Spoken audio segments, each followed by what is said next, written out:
little baby. Hey everyone, welcome to week 2 of raising Pollitos.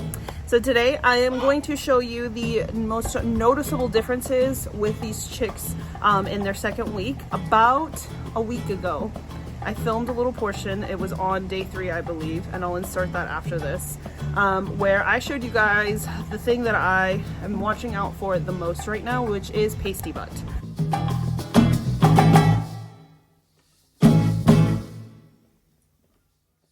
Unfortunately, I did lose one of the chicks.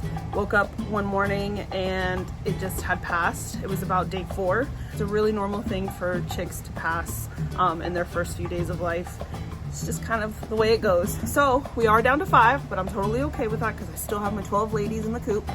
Now I'm going to show you guys the 2 biggest noticeable changes. Aside from being significantly bigger, they are so much faster. Let's see how long it takes me to grab one.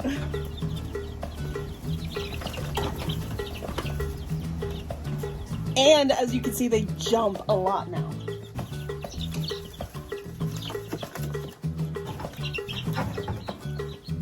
I got it. You guys saw what a struggle that was. So aside from the fact that they are obviously bigger, they are much faster once they get to 2 weeks old. They start jumping around everywhere. They have a quickness about them that they did not have before, so grabbing them is a little bit more difficult. You can see tails coming in. Look at the pattern on these feathers. Also, they flap around a whole lot more. Look at those beautiful wings. Gorgeous. Something that I do like to try to do and let my kids do a lot is to make sure that we're coming out and grabbing them and handling them well, stretching out wings, so that when they're older and I have to go and clip their flight wings to keep them from flying over the fence, they're already really used to it. We'll even just really gently grab at their beaks just in case I ever need to get their head and, you know, take care of one of their eyes, because I have had a chicken get something in their eye and having to remove that. So it's nice when you have raised them to get used to being handled. They're not going to run away from you as much. I mean, they're still going to run because they're chickens, so that's what they do. But when you got to treat them for anything, it's so much easier when they've already gotten used to being grabbed at and picked up. Of course, we're doing it gently. The only change I'm making this week to the brooder is that I am now going to set the stone back inside. That way the chicks can jump up and get to their water now that they're able to move a whole lot more. Before it was difficult for them to do this, so week 2 we're good for that. This right here is the reason why you need to have it up high and away from the chicks, because they get all of this inside of it. I am going to clean this out. I'm going to refresh them with water. I'll still add in that quick chick into it, and I'm going to add some herbs. So come with me to the kitchen and let's go fill up the water.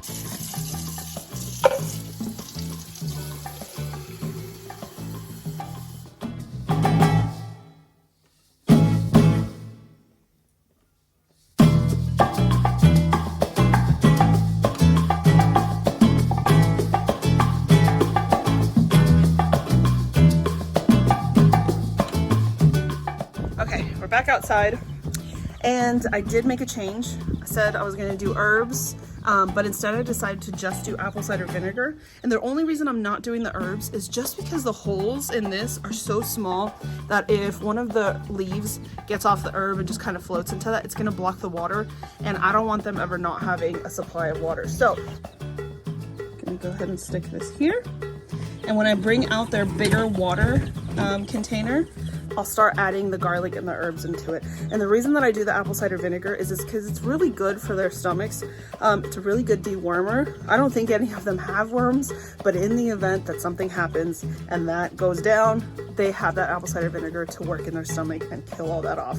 And eventually when I do the herbs and the garlic, all of those things have such great health benefits for the chickens. I do it for my big chickens, and so I started them off early just like these guys. I'm just gonna wait until I transition them to the bigger container when I'm noticing they're drinking a lot more water to do that. So again, it doesn't clog it up and then they're just not getting any water, period. And now it's week 3 of raising pollitos. I decided that I was gonna include this in week 2 because there's not a whole lot going on with week 3. So I'm gonna clean out their brooder. I'll let you guys see that real quick. And then I am gonna show you the noticeable difference between this week and last week because they've grown so much already. And moving them from here into that little black container, it's gonna be interesting because they are so fast now. So fun times are about to be had.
It's done, it's clean. So that took less than 5 minutes.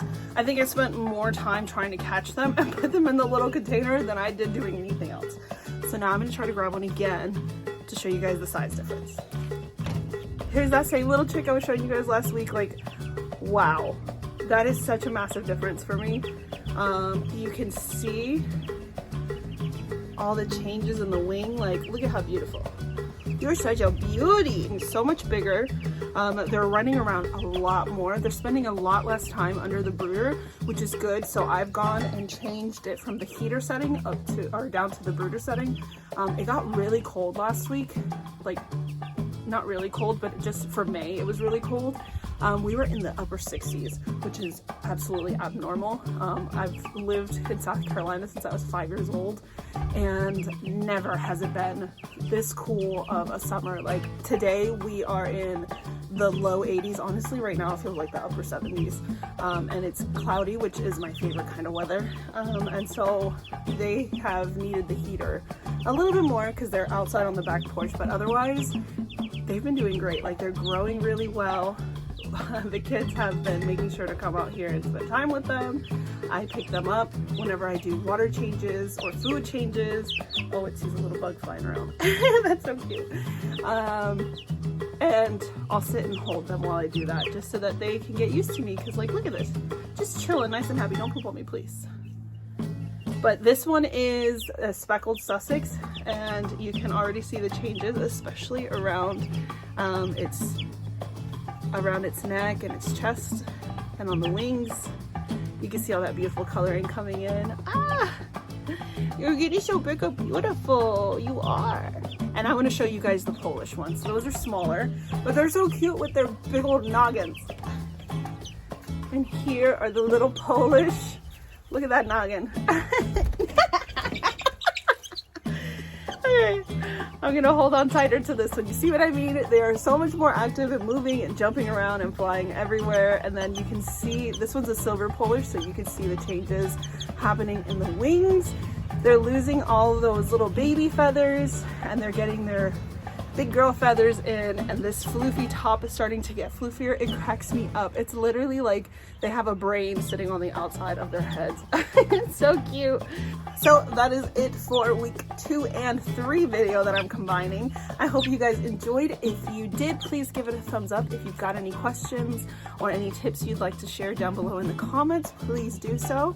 And if you haven't already, I hope that you're willing to hit that subscribe button and stick around with me for a while on my journey to becoming a homesteader. I'll see you on the next one.